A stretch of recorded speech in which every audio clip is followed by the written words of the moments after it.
আনতে একটু কাজ ছিল, তো অনেকদিন দেরি হয়ে গেল। তো দেখো আজকে একটু ভাবলাম একটু মিষ্টি দিয়ে আজকে ভিডিও করা যায়। তোমরা জানো সবাই যে মিষ্টি খাই না, তাও ভাবলাম একটু মিষ্টি দিয়ে ভিডিও করি। করা হয়নি একদিনও, আবার একদম খাই না তাও না। তো চলো শুরু করা যাক। ফার্স্টে এটা দিয়ে শুরু করি, আমার আবার গুড়ের মিষ্টি বেশি পছন্দ।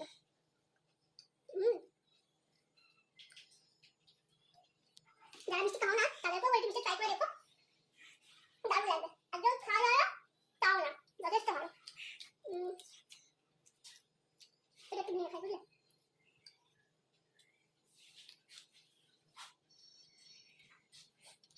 এইটা আমার খুব ফেভারিট, দইটা। একটু বেশি কিছু বলতে পারছি না এই এক্সপ্রেশন ছাড়া, অপূর্ব।